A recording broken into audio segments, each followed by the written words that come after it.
본 방송에서 제공하는 투자 정보는 투자 판단에 대한 조언입니다. 방송에서 제공하는 주식의 가치, 가격 상승 및 하락에 대해서는 방송사에서 보장하지 않습니다. 안녕하세요. 오늘장 내일장의 권민정입니다. 지난밤 뉴욕 증시, 유럽의 지정학적 리스크가 완화되기도 했지만 경기 위축 이슈가 부각되면서 하락 마감하는 모습 보였습니다. 오늘 코스피와 코스닥도 하락하는 모습인데요.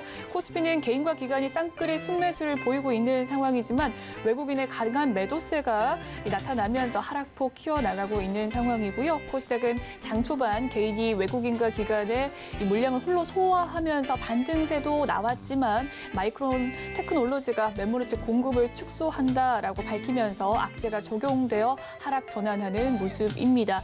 또 다른 악재로는 북한이 동해상에 탄도 미사일을 발사했다는 기사가 나오면서 증시의 투심이 좀 불안해진 상황인데요. 수급 역시나 좀 빠지는 상황입니다.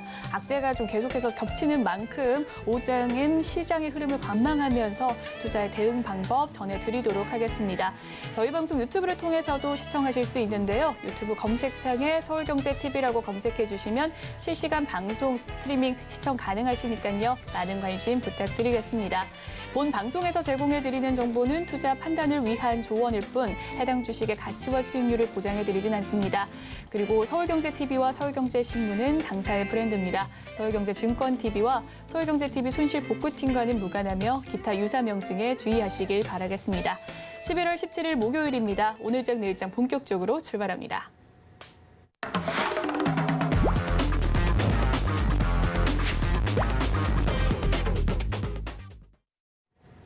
네, 이 시각 보도본부 시간입니다. 오늘은 성나균 기자와 함께합니다. 어서 오세요. 안녕하세요. 네, 그러면 오늘 어떤 헤드라인 들고 오셨을지 화면으로 만나보겠습니다.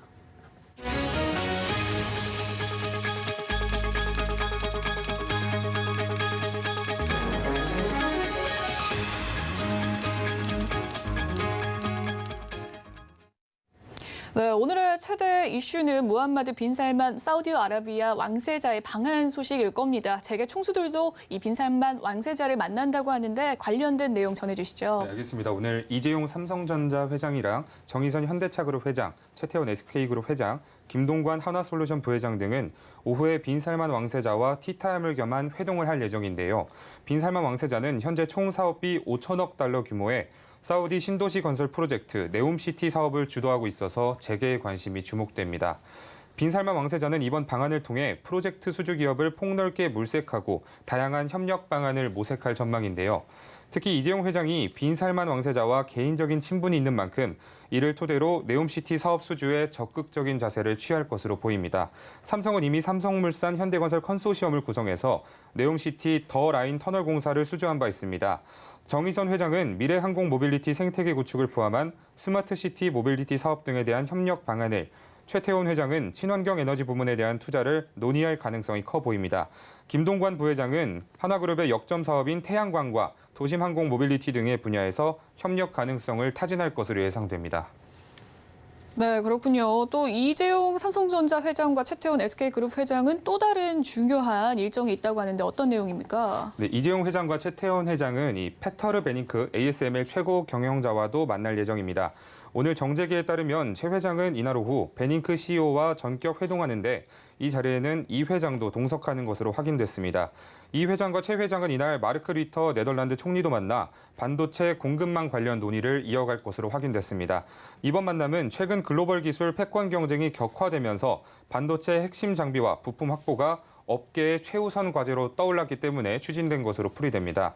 특히 삼성전자와 SK하이닉스 입장에서는 첨단 반도체 공정의 핵심 장비인 극자외선 노광 장비를 독점 생산하는 네덜란드 ASML과의 협력이 매우 중요한 상황입니다. 이 회장과 최 회장은 EUV 장비 협력과 국가 간 공급망 공조를 당부할 것으로 보입니다. 한편 이 회장의 경우 지난 6월 유럽 출장 때 이미 리터 총리 그리고 베닝크 CEO를 차례로 만난 바 있습니다. 네, 재계 총수들에게 오늘 하루 정말 숨가쁜 하루가 될 것 같은데요. 특히나 이 네옴시티 수주에 팀코리아가 들썩이고 있는 상황입니다. 구체적으로 어떤 사업이죠? 네, 이 네옴시티 사업 아마 많은 분들이 궁금해하실 겁니다. 네옴시티는 빈 살만 왕세자가 2017년에 석유 중심의 사우디 경제를 대전환하기 위해 전격 발표한 초대형 신도시 건설 사업입니다. 그린 수소, 태양광, 풍력 등 친환경 에너지 인프라를 갖추고 로봇이 물류와 보안, 가사노동 서비스를 담당하는 등 친환경 스마트 신도시를 건설한다는 계획입니다. 네옴시티는 사우디 북서부 일대에 서울시의 약 44배에 달하는 크기로 조성될 예정입니다. 네옴시티 발표 당시 총 사업비가 5천억 달러로 계획됐지만 네옴시티 핵심 사업인 더 라인 건설만 하더라도 사업비가 1조 달러에 이를 것으로 보여 국내외 건설업계가 주목하고 있습니다. 네옴시티는 이 밖에 첨단 산업 중심 도시 옥사곤과 친환경 관광도시 트로제나를 포함해 유전자 변형 작물 경작지, 항만, 국제공항 등으로 구성될 예정인데요. 사우디 정부는 2030년까지 네옴시티를 완성한다는 계획입니다. 네, 마지막 소식으로 넘어가 보도록 하겠습니다. 일본 통화죠. 엔화 가치가 계속해서 낮아지는 엔저 현상이 계속되고 있는 상황인데요. 이 현상이 우리나라 경제에 안 좋은 영향을 끼친다고요? 네, 맞습니다. 일본 엔화의 가치 하락이 우리나라 수출에 일본 엔화의 급격한 가치 하락 때문에 우리나라 수출이 170억 달러 가까이 감소했다는 분석이 나왔습니다. 전국경제인연합회 산하 한국경제연구원에 따르면 지난해 4분기부터 급등한 엔달러 환율은 올해 들어 상승세가 더욱 가팔라지고 있습니다. 환율이 오르면 통화의 가치가 떨어져서 해당 통화로 표기된 수출 상품은 상대적으로 가격이 내려가면서 경쟁력이 생기게 됩니다.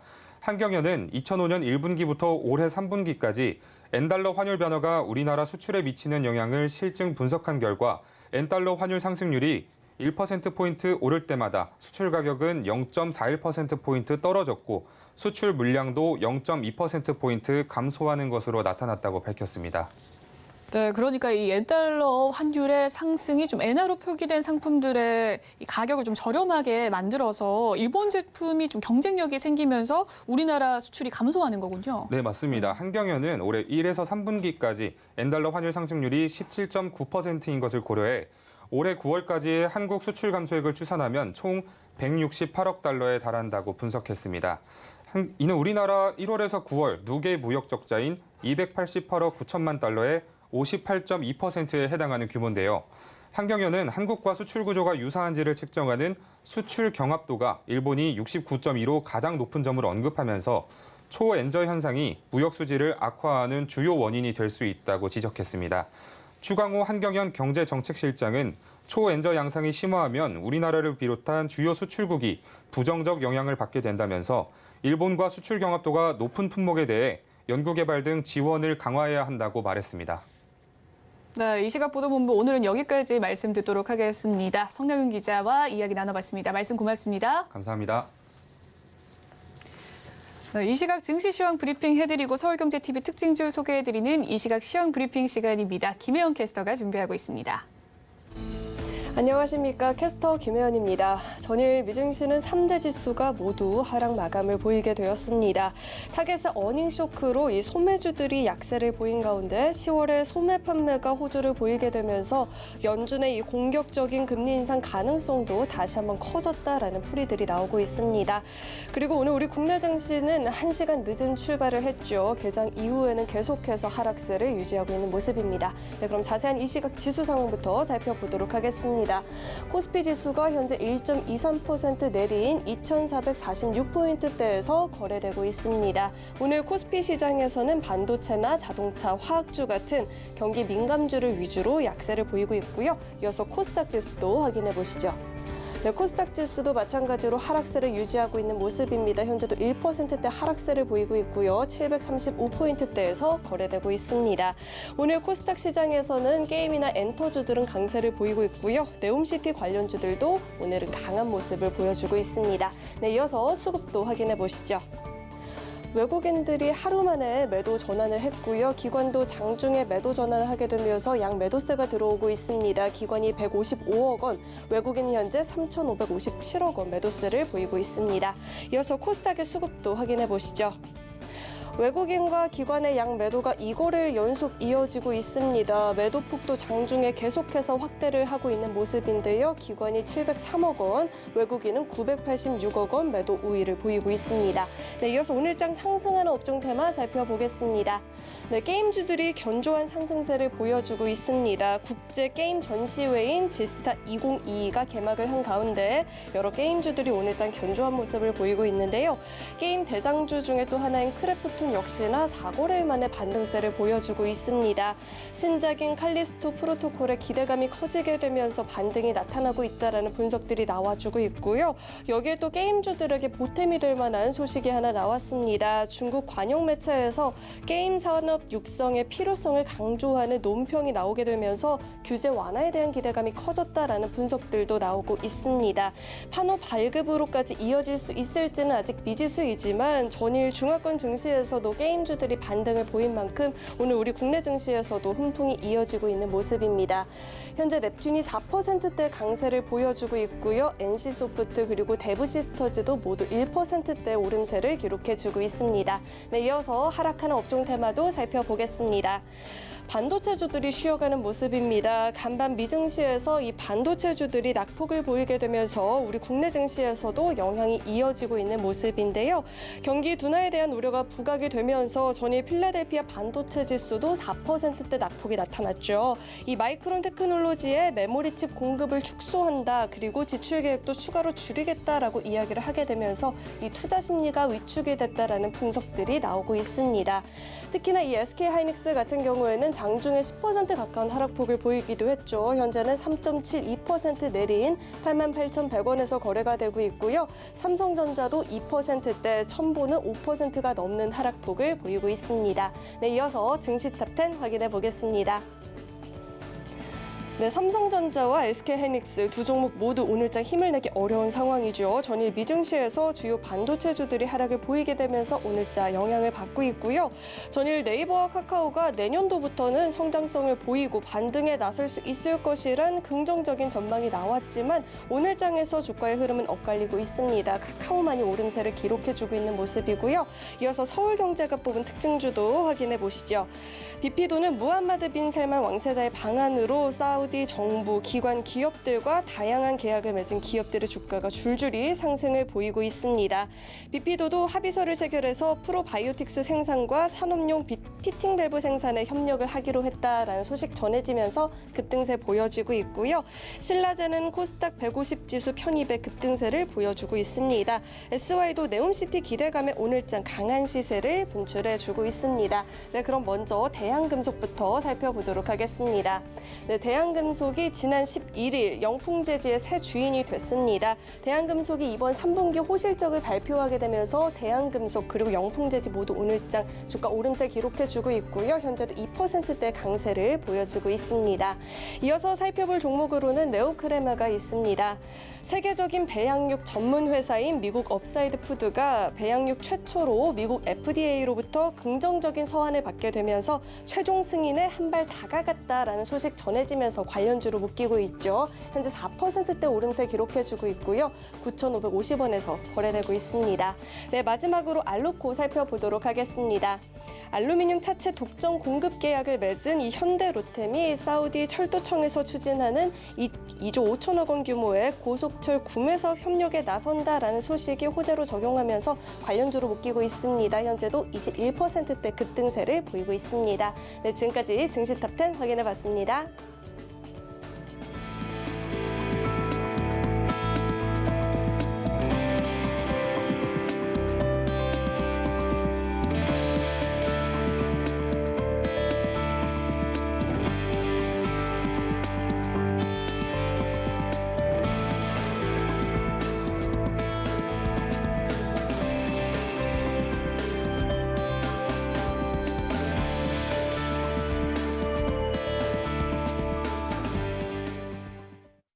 네, 이번 시간은 이 시각 외국인과 기관의 수급 상황 살펴보는 수급 포착 시간으로 넘어가 보도록 하겠습니다. 오늘은 다올투자증권 영업부 이성훈 차장 연결되어 있습니다. 안녕하세요, 차장님.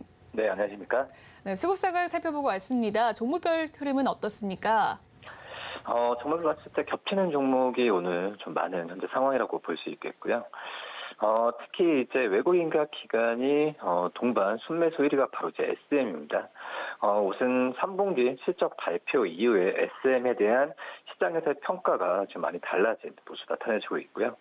이 SM뿐만 아니라 외국인들이 코스닥 순매도 3위가 바로 JYP 엔터인 걸 본다고 한다면 앞서서도 말씀하셨지만은 이 한알령에 대한 규제에 대한 그 규제 해제에 대한 기대감이 지금 엔터 업체 전체적으로 좋아지는 걸로 판단되고 있고요. 하지만 JYP 엔터, SM 같은 경우에도 이 실적이 잘 나왔던 상태로 본다고 한다면 실적주에다가 이런 좀 모멘텀이 겹치면서 수급이 많이 몰리고 있다라고 저는 생각이 좀 되고 있습니다. SM은 3분기 영업이익은 201%까지 올라가면서 시장 기대치를 이상 나온 실적이라고 볼 수 있겠고요. 그 다음에 이제 그 기관 쪽에서 많이 사는 종목 3위가 바로 이제 이 SK 하이닉스라고 볼 수 있겠는데, 앞서서 오늘 장 초반에서 보셨겠지만, 오늘 반도체, 전일에 이 미국의 필라델피아 반도체 지수가 떨어지고 이 미국의 이 바이크론 테크놀로지 주가도 크게 떨어졌죠. 그러면서 우리나라 오늘 반도체 업종에 대한 차익도 아니겠죠. 어떻게 보면 매도가 좀 강하게 좀 몰렸었는데, 물론 이제 좀 그 낙폭을 회복하는 현재 추세이긴 하지만은 오히려 지금 현재 이 기관 쪽에서는 SK하이닉스가 떨어졌을 때 매수하는 관점으로 접근하고 있다라고 좀 판단이 좀 되고 있습니다. 특히 이제 메모리칩 공급을 축소하고 또 지출 계획을 추가로 줄일 것이라고 밝히면서 반도체 업종에 대한 우려감이 다시 한번 불거졌는데, 물론 이제 전망에 대한 부분은 확실히는 할 수는 없지만은 약간의 그 마이크론에 대한 단순한 반도체 업황에 대한 부정적인 전망이 나오지 않았나라고 판단되면서 오늘 기관 쪽에서는 저가 매수가 많이 유입됐다, 이렇게 정리할 수 있겠습니다.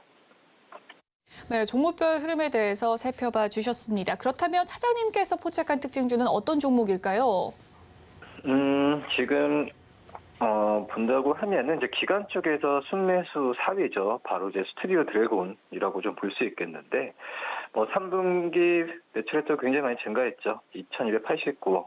작년 대비해서 97% 증가했는데, 하지만은 영업이익률이나 여러 가지 본다고 한다면 그렇게 호실적이라고 전체적으로 평가할 수는 없다라고 생각이 되고 있지만, 하지만 제가 스튜디오 드래곤을 말씀을 드리는 이유가 이런 여러 가지 영업이익률이나 실적에 대한 우려한 부분이 주가에 좀 반영되지 않았나라고 좀 판단되고 있습니다.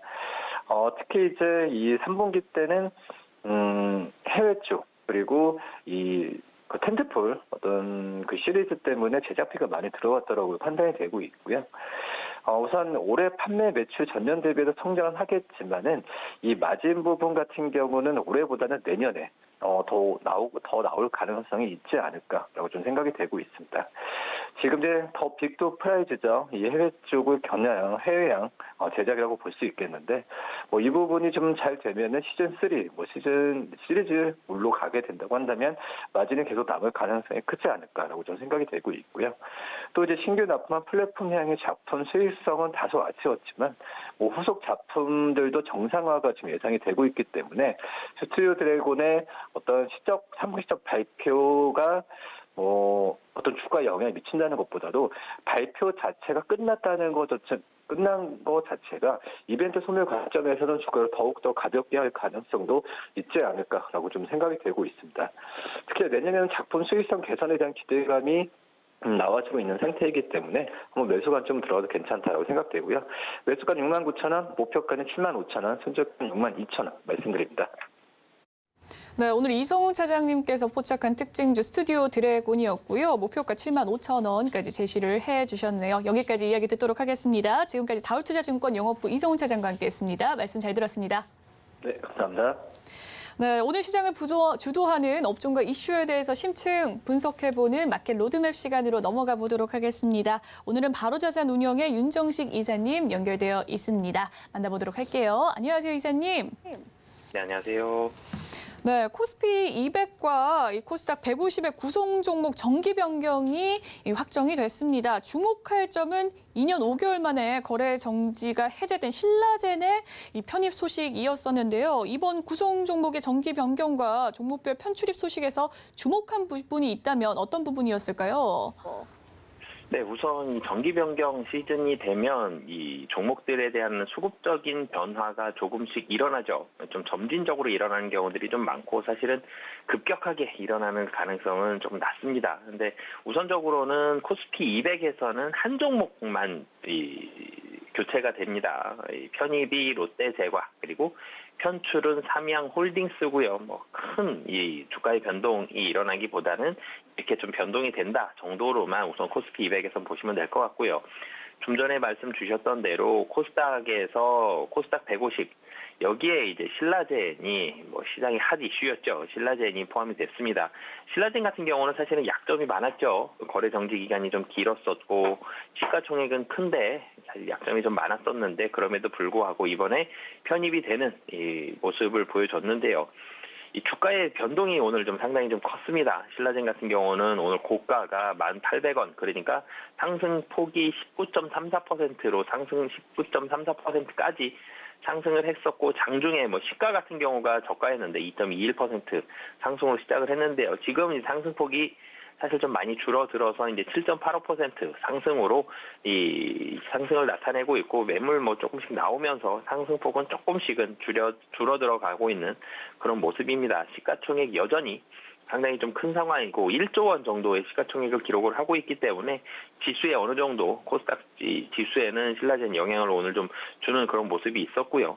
그리고 코스닥에도 좀 살펴본다라면 편입은 이제 시가총액이 좀 커졌거나 아니면은 실적이 좋아졌거나 이런 종목들의 편입이 된 11종목이 편입이 됐는데 편출된 종목들 중에서는 이 인터넷 플랫폼 뭐 이쪽 관련된 종목이라든지 그리고 바이오 관련된 종목들이 좀 많이 보여지는 그런 이 모습이 있습니다. 뭐 카페이스자라든지 인트론 바이오, CMG 제약, 서울 바이오시스 이런 그리고 게임 회사들 뭐 데브 시스터즈까지 이 인터넷 그리고 바이오 종목들 사실 시장의 기대감 이 종목들은 이 밸류에이션을 상당히 고평가를 받게 되면서 향후에 대한 이 꿈을 꾸게 해주는 고평가에 대한 밸류에이션을 향후에 좋아질 밸류에이션을 지금 미리 당겨와서 주가에 반영이 되는 이런 종목들이죠. 근데 시장의 분위기가 좀 많이 바뀌었죠.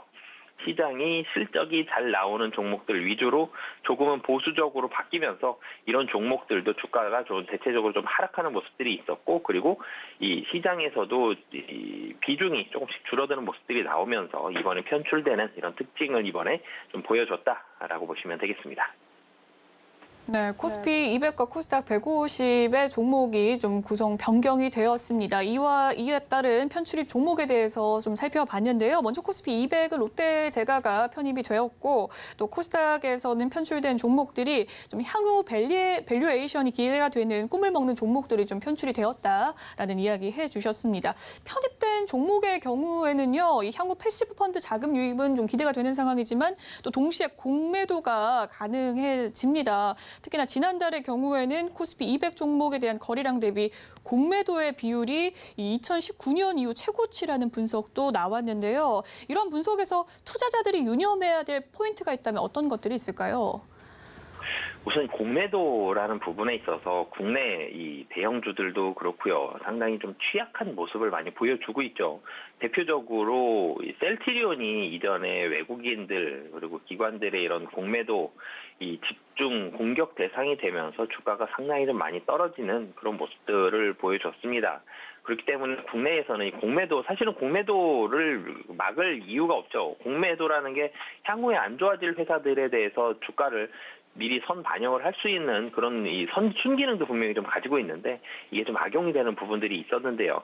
이 공매도라는 부분은 사실 시장이 우려감이 있었죠. 코로나 직후에 2019년 말에 발발한 이 코로나 확진자 수가 좀 퍼지면서 주가가 급락을 했습니다. 한 3월 정도까지 20년도 3월 정도까지 주가가 상당히 좀 많이 떨어지면서 정부에서 주가 하락을 좀 제한하는 주가 하락을 좀 막고자 하는 그런 의도로 2020년 3월부터 2021년 4월까지 공매도를 금지하는 이 1년이 넘게 공매도를 금지했죠. 사실 공매도를 금지했을 때 국내 증시에 대한 전 세계적인 평가는 좀 떨어질 수밖에 없습니다. 선진국 증시는 모두 다 공매도를 허용을 하고 있기 때문에 공매도를 금지한다라면 외국인 투자자들의 비중도 감소할 수밖에 없었거든요. 그렇기 때문에 주가의 하락을 좀 막기 위한 그런 노력들이 있었고 주가가 이제는 2020년 3월 바닥을 찍고 나서 굉장히 빠른 속도로 상승을 했죠. 그러면서 코스피 200과 코스닥 150 종목에 대해서만 약간 공매도 금지를 한 1년 정도 거친 뒤에 이 공매도를 허용하는 이런 모습을 보여줬습니다. 이 코스피 200과 코스닥 150 종목에 대해서 공매도 비중이 사실은 지난달까지만 해도 굉장히 높은 편에 속했습니다. 공매도 비중이 이전에 보면 서브프라임이라든지 유럽발 금융위기라든지 그리고 이렇게 그 시장이 굉장히 좋지 않을 때 공매도 비중이 상당히 높았었는데 이번에는 그런 금융 위기까지는 좀 아니었지만 시장의 변동성은 금융 위기 수준만큼 상당히 좀 크게 나타났었죠. 금리 인상 속도가 상당히 빨라지면서 이 시장의 변동성 그리고 시장의 하락이 굉장히 가파르게 특히 6월 초부터 진행이 됐었는데요. 그러면서 공매도 비중이 상당히 빠르게 올라갔습니다. 근데 공매도 비중 10%까지 지난달 10월달 들어서 굉장히 좀 높아졌었는데 공매도 비중이 한 10% 정도가 됐을 때에는 시장이 그 이후에 공매도 비중이 높을 때는 주가가 하락하는 중이고요. 근데 그 직후에는 다시 반등하는 그런 모습들이 좀 강했었는데 다행히 11월 들어서 공매도가 좀 더 늘어나진 않고 시장이 조금은 반등하는 그런 모습을 보여줬습니다. 여기서 이제 투자자들이 공매도와 관련해서 좀 유념해야 될 부분은 좀 전에도 말씀을 드렸지만 공매도가 굉장히 비중이 높은 종목들은 주가 하락기에는 굉장히 좀 조심을 해야 됩니다. 주가 하락기에 공매도 비중이 높다 그러면 굉장히 높기 때문에 이제 좀 줄어드는 거 아니야라고 생각할 수도 있지만 공매도 비중이 높을 때 주가가 하락하는 중이다라면 그 종목은 좀 더 많은 공매도가 들어가고 좀 더 집중 공격의 대상이 될 수가 있거든요. 그래서 주가 하락기에는 공매도 비중이 높은 종목은 좀 주의를 하셔야 될 것 같고요. 하지만 이제 주가 상승기를 봤을 때에는 공매도 비중이 높은 종목이 도리어 상승률이 굉장히 좀 좋아질 수가 있습니다. 쇼커버 물량이라 그러죠. 주가가 하락할 때는 돈을 벌지만 주가가 상승했을 때는 무한대까지의 손실 폭이 열려 있기 때문에 주가가 상승한다 그러면 상당히 빠른 속도로 매수가 들어오게 됩니다. 주식을 매수해서 빌려왔던 이 공매도했던 이 주식을 다시 갚게 되는 이런 모습들이 필요한데 최근에 이런 모습이 나타난 게 카카오 그룹주들이 이런 모습이 있었죠. 카카오페이, 카카오뱅크가 공매도에 대한 쇼커버 물량들이 상당히 많이 들어오면서 시가총액이 큼에도 불구하고 상한가도 기록을 하는 그런 모습들이 있었습니다. 그렇기 때문에 단기적으로 상승할 때였죠. 그렇기 때문에 이런 공매도 이 비중이 높았던 종목들 이 상승률이 좀 더 높아지는 이런 모습들이 있었는데요. 지금은 주가의 하락기도 아니고요. 사실은 상승기도 아닙니다. 얇은 박스권이 조금은 올라가 있는 시기지만 박스권 안에서의 매매가 진행이 되기 때문에 지금 자체를 놓고 봤을 때에는 공매도는 크게 유념은 안 하셔도 될 것 같지만 주가가 추가적으로 상승을 하게 된다. 그럴 때는 공매도 비중 높은 종목들의 이 공매도 대차를 갚기 위한 이런 매수가 들어와서 강하게 상승할 수가 있고요. 그리고 만약에 미국 시장에서의 금리가 좀 더 공격적으로 만약에 인상된다 그러면 주가가 한 번 더 또 하락을 할 수가 있죠. 그럴 때는 공매도 비중 높은 종목은 분명히 좀 조심을 하셔야 된다라고 보시면 되겠습니다. 네, 공매도에 관련해서 자세한 투자 전략에 대해서 살펴봤는데요. 이 공매도가 좀 비중이 높은 종목은 주가 하락기에 특히나 집중 공격의 대상이 될 수 있으니 유념을 해야 된다라는 이야기와 더불어서 최근에는 좀 박스권 장세기 때문에 공매도에 크게 또 유의를 안 해도 된다라는 이야기를 해주셨네요. 한편 일각에서는 신규 편입 종목보다는 비중이 더 확대되는 종목에 관심을 가져야 한다라는 의견도 나오고 있습니다. 예를 들어서 LG 에너지 솔루션과 대한항공 그리고 두산 에너빌리티가 비중 확대가 예상이 되는 상황인데요. 이 비중 확대 시에 주가의 상승 재료로 어느 정도 반영이 될 수 있을까요? 네, 사실은 이 신규 편입이 되고요. 비중이 확대가 된다 그러면 이 지수를 편입하는 펀드에서 그 해당 종목을 매수를 할 가능성이 굉장히 높죠. 매수를 하겠죠. 그런데 이 매수를 할 때 하루에 그 비중을 전부 다 담고 이렇지는 않습니다. 사전에 어느 정도 준비 작업을 거쳐서 어느 정도의 시간을 두고 매수를 진행을 하기 때문에 이 가파른 주가 상승이 나올 가능성은 좀 낮습니다. 하지만 이 지수를 추종하는 펀드들이 이 종목을 가지고 있다는 얘기는 이 수급에 대해서는 특히 매수하는 거에 대해서는 분명히 안정성을 가지고 있다는 거거든요. 그렇기 때문에 이런 종목들은 하방에 대한 안정성은 분명히 확보가 좀 되어 있습니다. 특정 비중을 담아야 되겠다라고 펀드 내에서 지수 내에서 평가를 했고요. 그리고 그 지수를 그대로 추종을 하기 때문에 그 지수를 따라가는 펀드들은 저 종목을 담게 되고요. 그렇게 되면 하방에 대한 안정성, 급격히 좀 떨어졌을 때는 그 지수들을 추종하는 펀드들에서 매수가 들어갈 수가 있습니다. 그렇기 때문에 주가가 뭐 급상승할 가능성, 뭐 상승은 할 가능성이 분명히 있지만 급격하게 오를 가능성은 좀 낮다. 하지만 분명히 하방에 대해서는 수급에 대한 안정성이 확보가 되어 있는 상황이다. 정도로 보시면 될 것 같습니다. 네, 가파른 주가 상승을 좀 보여줄 가능성은 낮다라는 이야기 해주셨네요. 해당 지수에 좀 최종 편입이 되었다 하더라도 좀 주가 상승으로 직결되기는 어렵다라는 관측 또한 나오고 있는 상황 속에서 실제로 지난 6월이죠. 이 정기 변경을 통해서 편입된 종목에서도 하락 그래프를 그린 종목들이 많은데 이러한 원인은 무엇입니까? 네, 우선 지난 6월 정기 변경 통해서 편입이 됐어도 6월 이후로 이 주가가 상당히 조정을 많이 받았죠. 이게 가장 큰 이유다라고 보시면 될 것 같습니다. 최근에 주가가 반등을 하기는 했지만 6월 이후에 코스피와 코스닥 주가가 많이 조정을 보였죠. 그 당시 코스피 기준으로 놓고 보면 한 2,700 정도를 박스권 하단으로 보여주면서 주가가 좋은 모습이 있었는데 그 이후에 2,100선까지 하락하는 모습을 보여줬습니다. 최근에 반등을 하긴 했지만 그래도 지수에 편입이 됐지만 시장 자체가 떨어지는 때는 뭐 시장의 하락에는 장사 없습니다. 그렇기 때문에 코스피, 코스닥이 주가가 조정을 받았고 그리고 해당 지수를 추종하는 펀드의 환매도 일어났습니다. 대부분의 펀드가 환매가 많이 일어났거든요. 시장의 주가도 좋지 않고요. 유동성도 상당히 부족해지면서 펀드를 매수하기보다는 펀드를 환매했습니다. 그렇게 보면 저 지수를 추종하는 펀드가 펀드에 살 때는 좋죠, 당연히. 근데 팔 때는 더 무서운 매도가 나올 수가 있기 때문에 이런 해당 지수를 추종하는 특정 지수를 추종하는 펀드라 그래서 환매가 나온 건 아닙니다, 분명히. 근데 이 시장의 유동성이 부족한 부분들, 다들 돈이 필요해지는 그런 상황들이었기 때문에 그리고 주가는 떨어지고 있죠. 수익률이 떨어집니다. 그렇기 때문에 이런 펀드의 환매가 좀 나온 부분들도 있고요. 그리고 지수에 편입이 됐다고 하더라도 지수를 추종하는 펀드들은 ETF입니다. 패시브 펀드들인데요. 하지만 이 안에 포함됐던 종목들이 바이오라든지 기술주라든지 이런 특정 최근의 시장의 분위기와 좀 맞지 않았었던 이런 종목들이 있다라면은 실적 우려감이 좀 높았던 종목들, 밸류에이션이 높았던 종목들은 조정이 많이 나왔었죠. 이런 종목들은 어쩔 수 없이 시장에서 매도를 많이 했습니다. 아무리 편입을 받았다고 하더라도 지수에 편입을 받았다고 하더라도 시장에서 매도 금액이 강하게 나올 때는 하락을 면할 수가 없거든요. 그렇기 때문에 가장 크게는 지수가 조정을 받았었고 그리고 그 다음에는 펀드의 환매 그리고 최근에 트렌드에 좀 맞지 않는 종목들도 분명히 이 해당 지수 안에는 들어가 있기 때문에 이런 종목들까지 겹친 종목들은 하락이 나왔다라고 보시면 되겠습니다. 네, 지난 6월 이후로 이 정기 변경 종목들이 좀 하락폭이 심화되었었는데 그에 따른 원인에 대해서 살펴봤습니다. 일단 지수가 조정을 받았고 그에 따른 펀드 환매가 이루어진 점 그리고 또 트렌디한 종목들이 좀 달라진 점에 대해서 이야기를 나눠주셨네요. 증권가에서는 이 신규 지수 편입에 따른 공매도 리스크를 우려하면서도 대형주 위주로 리밸런싱 효과를 기대해 볼 수 있다라고 조언을 합니다. 이사님께서는 이번에 신규 지수 편입에 따른 투자 전략 어떻게 가져가면 좋을지 주목해야 될 종목과 함께 살펴봐 주시죠. 우선 신규로 지수에 편입이 되는 종목들은 분명히 긍정적인 효과가 있죠. 수급적으로도 우선 매수세가 들어가는 지수를 추종하는 펀드들에서 매수세가 들어간다라는 부분은 분명히 긍정적이고요. 그리고 두 번째로는 이 주가에 대한 안정성, 좀 전에도 말씀을 드렸죠.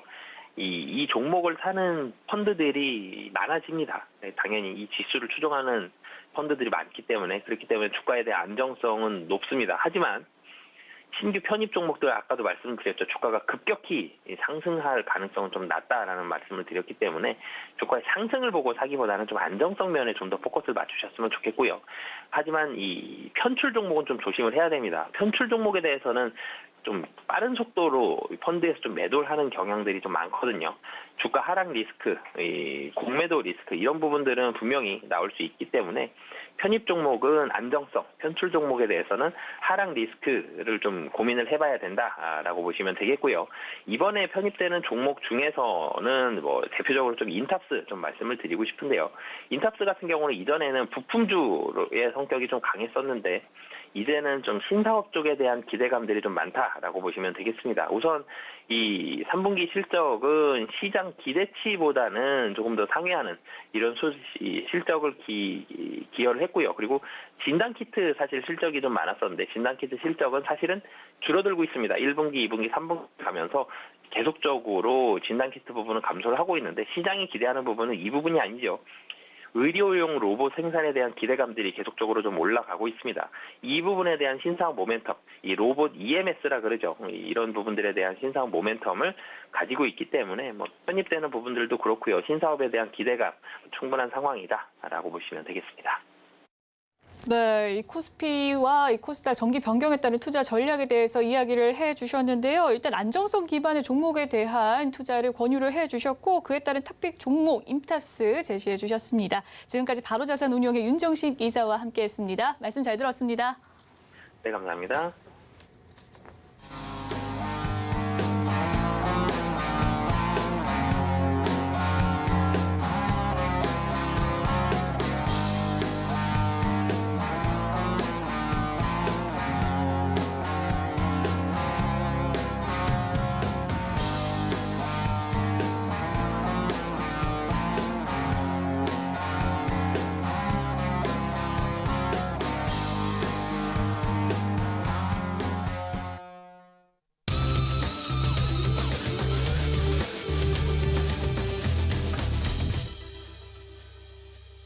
마켓 리더들과 함께 시장의 핵심 이슈를 짚어보는 이슈 칼럼 시간입니다. 오늘은 미중산업경제연구소 조용찬 소장님과 함께 하는데요. 이 미국의 중간선거 이후에 동아시아 정상회의 그리고 G20 정상회담이 개최가 되었습니다. 이 세계 경제와 경제의 흐름에는 어떻게 바뀌게 될지 그에 따른 우리 증시에 어떤 영향을 미칠지에 대해서 이야기 나눠보도록 하겠습니다. 자, 소장님 연결되어 있다고 하네요. 안녕하세요, 소장님. 예, 안녕하십니까. 네, 글로벌 시장을 좀 흔들었던 역CPI 충격으로 주식 시장이 좀 큰 폭으로 반등세 지난주에 보였습니다. 과연 CPI는 정점을 찍은 걸까요? 네, 지금 모든 그 세계 증시에서 가장 큰 핵심 하나만 꼽으라면은 아무래도 물가가 되는데요. 미국의 물가 같은 경우에는 선행 지표가 있습니다. 바로 그 독립자 연맹의 소기업 낙관 지수가 되는데요. 여기에서 보면은 낙관 지수 중에서 하위 구성 지수죠. 뭐 중소기업의 판매 가격 계획이라는 게 있는데요. 중소기업의 3개월 뒤 가격 인상을 묻는 항목입니다. 5개월 만에 34까지 올랐는데요. 이는 기업들이 인건비 인상을 이제는 제품 가격에 본격적으로 반영하기 시작했다는 것을 말하는 거고요. 또 한 가지는 하위 구성 종목 중에서 인건비 계획도 있습니다. 이제 앞으로 연말 상전에 들어감에 따라서 뭐 치열한 인력 확보 경쟁이 벌어지고 있는데요. 이 때문에 인건비를 앞으로 3개월 뒤에도 계속 강하게 인상할 것이라는 것을 의미하게 됩니다.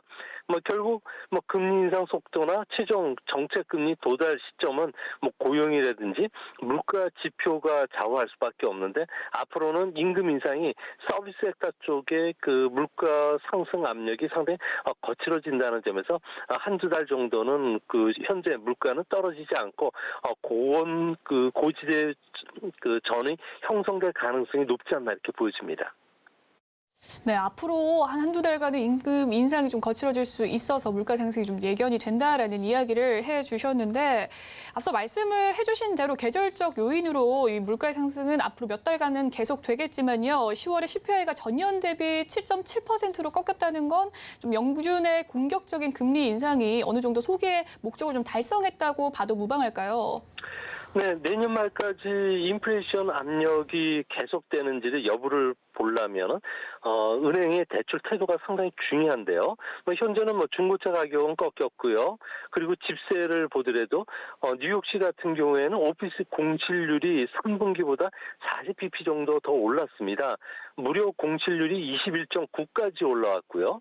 평방 피트당 단가도 현재 0.75달러 정도가 하락했기 때문에 현재 집세나 임대료는 꺾였습니다.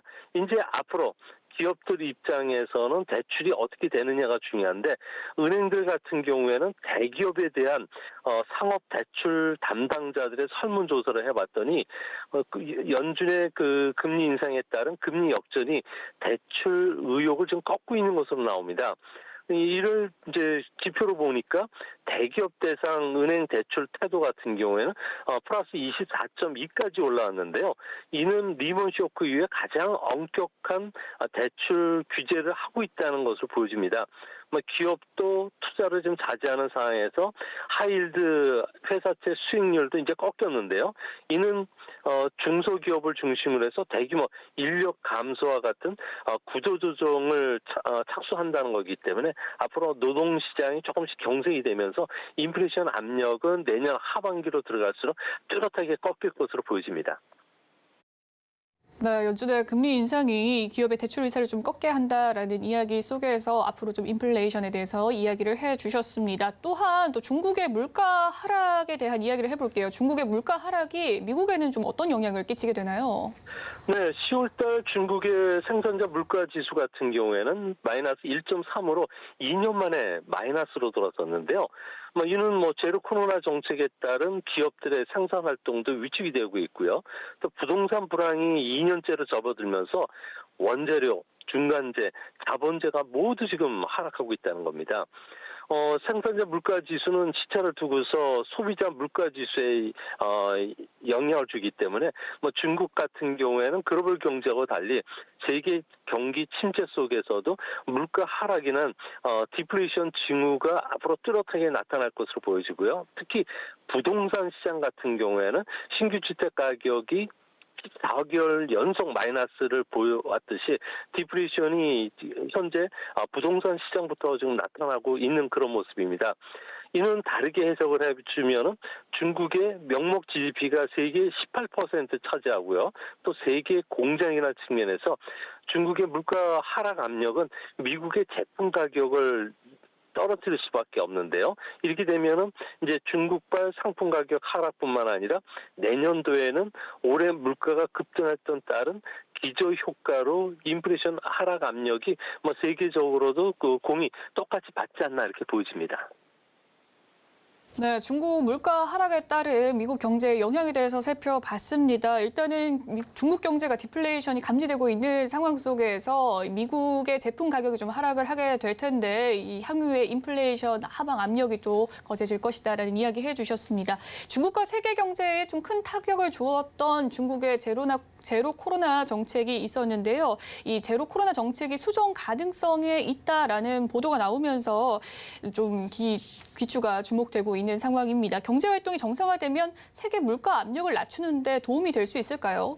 네, 분명히 도움이 될 것으로 보여지고요. 아무래도 중국 같은 경우에는 하루 신규 감염자가 16,000명을 좀 돌파를 했고요. 현재 이동 제한 대상 도시들 같은 경우는 36곳이나 된다고 합니다. 총 인구의 22%에 해당하는 3억 800만 명이 현재 경제 활동을 못하고 있는데요. 이 때문에 10월 달 중국의 수출입이 모두 감소할 정도로 경제 지표상으로도 제로 코로나 정책 효과가 지금 뚜렷하게 나타나고 있습니다. 더 큰 문제는 부동산 가격이 중국 전체 도시의 83%에서 지금 나타나고 있고요. 또 기업 환경 악화뿐만 아니라 금융기관에도 악영향을 끼치고 있기 때문에 중국 정부 같은 경우에는 지난 8일 날 제로 코로나 정책 중에서도 의무 격리 기간이라든지 PCR 검사 기간을 연장해주기는 했는데요.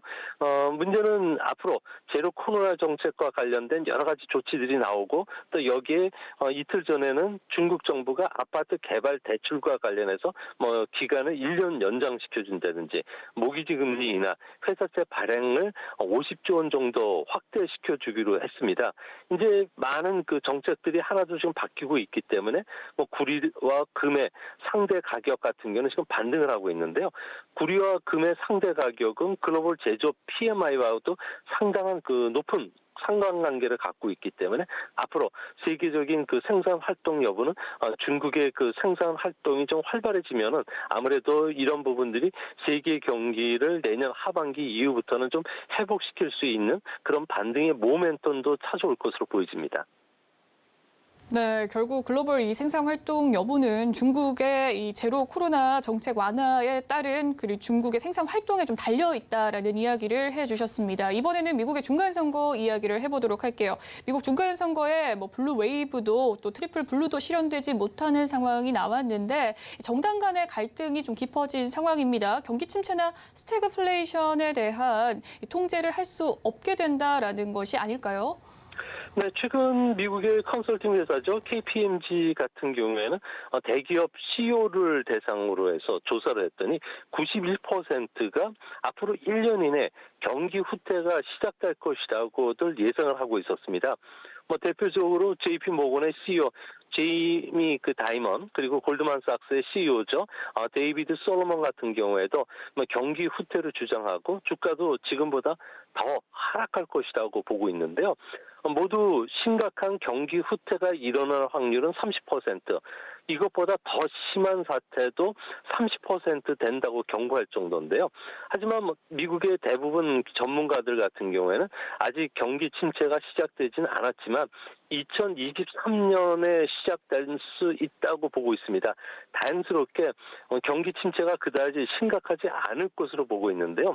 아무래도 미국 같은 경우에는 1960년 이후에 11만의 금리 인상 국면이 있었는데 이때를 보면은 뭐 2차 석유 쇼크라든지 걸프 전쟁이라든지 리먼마 국제 금융 위기나 코로나 같은 경우 외부적인 충격이 아니고 순수히 금리 인상만 가지고 봤을 경우에는 경기가 아주 하드 랜딩한 적은 없었고 마일드한 경기 침체만 겪었을 뿐이라는 거죠. 앞으로도 미국 같은 경우에도 계속 일손 부족이라든지 완만한 금리 인상이 계속 된다면 소비에는 지장이 없다는 측면에서 이번에도 2차 세계대전 이후에 경기 침체 국면이 다시 빠지더라도 평균 경기 후퇴 국면이 10개월을 넘기지 않을 것으로 보여지고요. 또한 경기 하락에 따른 충격도 뭐 그렇게 크게 충격적이지는 않을 것으로 보여집니다.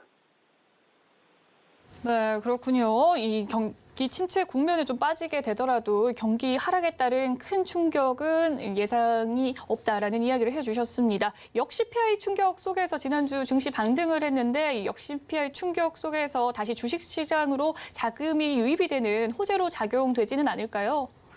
네, 주식시장에는 좀 이성적으로 설명할 수 없는 아노말이, 그러니까 경험 법칙이 있는데요. 그중에 대표적으로 주식을 10월 말에 주식을 사고 이듬해 4월에 파는 것이 좋다. 그러니까 5월에 주식을 팔고 떠나라는 이야기가 있습니다. 아무래도 미국은 매년 5월쯤 그 고점이 형성되는 경우가 많았기 때문에 그런데요. 이번에도 이런 현상들이 찾아올 가능성이 높습니다. 미국 같은 경우에는 1934년 이후부터 실시된 22번의 중간 선거에서도 10월 말부터 이듬해 4월까지 다우 지수가 하락한 적은 1938년 100년 전에 딱 한 번 있었고요. 1942년 2차 세계대전 이후에는 모두 주가가 올랐다는 겁니다. 올해도 11월에 주식을 매수해서 내년 4월에 매도했을 경우에는 투자 수익을 올릴 가능성이 상당히 높지 않나 보여지는데요. 아무래도 지난 2015년에 금리 인상 국면 때처럼 금리 인상이 어느 정도 일순환되고 그리고 10년물 국채 수익이 확실히 떨어진다면 그때처럼 주식도 상승할 수 있는데 이번에도 10년물 국채 수익률이 4.1%를 고점으로 해서 현재 3.6%까지 떨어졌습니다. 이제 미국의 경기라든지 기업 실적이 바닥을 통과하고 있다는 호재만 들린다면 주시장의 반등 속도도 앞으로는 상당히 빨라지고 4월 달까지는 주시장이 올라갈 가능성이 현재로서는 계속 확률이 높아지지 않을까 생각이 듭니다. 네, 미국의 경기와 그리고 또 실적의 바닥을 확인하는 과정이 좀 주식시장의 반등의 여부를 가리는 중요 요소가 되겠네요. 첨단 기술주에 대한 이야기도 해보도록 하겠습니다. 이 기술주의 매출 증가율은 언제쯤 좀 두 자릿수로 반등을 할 수 있을지가 궁금한데요. 나스닥 지수의 반등은 언제쯤 찾아오게 될까요? 네, 현재 가장 큰 문제는 하이테크 기업들을 중심으로 해서 실적 경고가 되는데요. 가팜이라고 해서 알파벳, 애플, 페이스북, 아마존닷컴 그리고 마이크로소프트를 위시로 한 디지털 플랫포머들 같은 경우에는 주력 사업의 비즈니스 사이클상 성숙 국면에 들어가 있고요. 또 광고 시장의 구조 변화로 인해서 현재는 매출 증가율이 한 자릿수에 머물고 있습니다. 다행히 가팜들 같은 경우에는 AI라든지 클라우드, 그 콘텐츠 서비스 쪽에서 엄청난 그 R&D를 투자를 하고 있기 때문에 미래 그 성장 엔진이 발굴하는데 상당히 적극적인데요. 이 때문에 실적은 3분기를 바닥으로 해서 올 4분기부터는 실적 감소폭이 크게 눈에 띄게 축소가 되고요. 내년 하반기부터는 다시 두 자릿수로 돌아설 것으로 보여진다는 점에서 다행스럽게 나스닥 증시도 이제 실적 회복에 대한 기대감을 가져도 되는 시점인 것으로 보여집니다. 네, 지금까지 미중경제산업연구소 조용찬 소장님과 함께 글로벌 증시 동향에 대한 점검해봤습니다. 오늘 말씀 감사합니다. 예, 감사합니다. 본 방송에서 제공해드리는 정보는 투자 판단을 위한 조언일 뿐 해당 주식의 가치와 수익률을 보장해드리진 않습니다. 그리고 서울경제TV와 서울경제신문은 당사의 브랜드입니다. 서울경제증권TV와 서울경제TV 손실복구팀과는 무관하며 기타 유사 명칭에 주의하시길 바라겠습니다. 네, 저희는 준비한 소식 여기까지고요. 잠시 후 마감 임박 60분의 승부도 많은 시청 부탁드립니다. 저는 내일 2시 방송으로 다시금 찾아뵐게요. 시청해주신 여러분 고맙습니다.